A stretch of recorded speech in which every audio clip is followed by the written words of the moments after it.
우리는 흔히 조선 왕조 500년의 역사를 찬란한 문화의 시대로 기억하곤 합니다.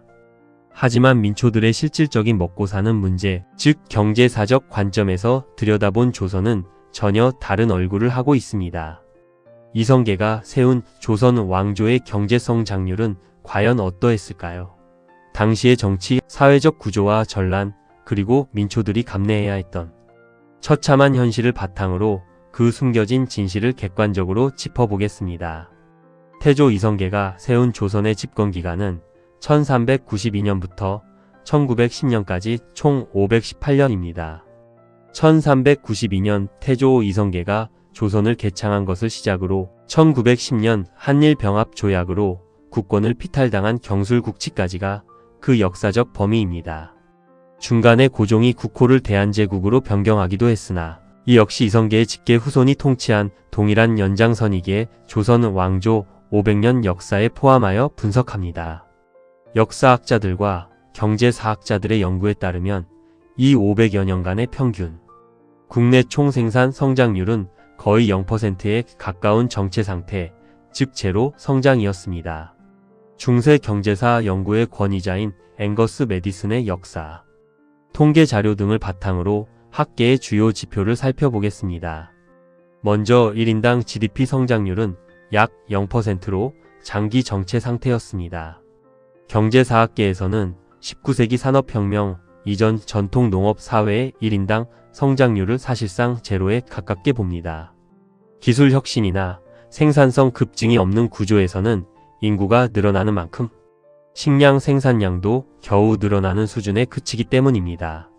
즉, 전체 파이는 조금 커졌을지 몰라도 개인이 나누어 갖는 몫은 500년 동안 제자리 걸음이었습니다. 다음으로 연평균 총 GDP 성장률은 약 0.1%에서 0.2% 내외로 극도로 미미했습니다. 전통 농업 경제에서 총 GDP 성장은 주로 인구 증가율과 괴를 같이 합니다. 조선 초 인구는 대략 500만 명에서 600만 명으로 추정되며 조선 말에는 대략 1500만 명에서 1700만 명으로 추정됩니다. 500년 동안 인구가 약 3배 증가한 셈인데 이를 연평균 인구 증가율로 환산하면 연 0.2% 미만입니다. 인구 증가율이 경제 성장률의 한계선이었음을 감안할 때 연평균 총 GDP 성장률 역시 0.2% 수준을 넘지 못했을 것으로 분석됩니다. 통계상의 미미한 수치와 달리 실제 조선 민초들의 삶은 신분 제도의 억압과 잦은 전쟁, 그리고 지배층의 가혹한 착취 속에서 신음하던 완벽한 마이너스의 삶이었습니다. 평민과 노비들은 기본적인 인권조차 보장받지 못한 채 비참한 실상을 견뎌야 했습니다. 첫째로 인구의 절반을 차지했던 노비의 삶입니다. 노비는 인간이 아닌 재산처럼 취급되어 사고팔 수 있는 매매의 대상이었으며 자식에게 고스란히 세습되었습니다.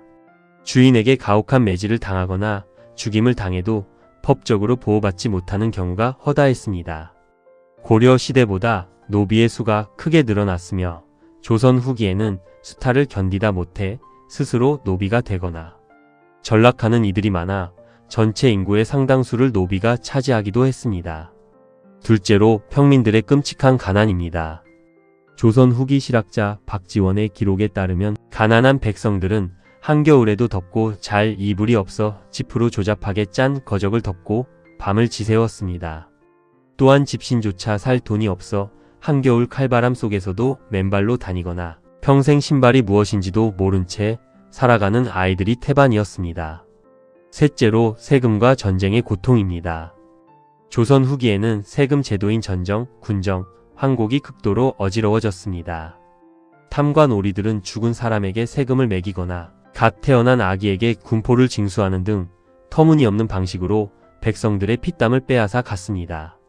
여기에 임진왜란과 병자호란 등 대형 전쟁을 연이어 겪으며 수많은 백성이 목숨을 잃거나 포로로 끌려갔습니다. 간신히 살아남은 이들조차 집과 농토를 잃고 방황하는 처지에 놓였습니다. 설상가상으로 경신대기근과 을병대기근이라는 재앙이 덮치면서 길거리마다 굶어 죽은 시체가 산을 이루고 수백만 명의 민초가 목숨을 잃었습니다. 넷째로 억압적인 사회 분위기입니다. 남존여비 사상이 지배적인 이데올로기로 자리 잡으면서 여성의 사회적 활동은 철저히 제한되었고 가혹한 차별을 견뎌내야만 했습니다.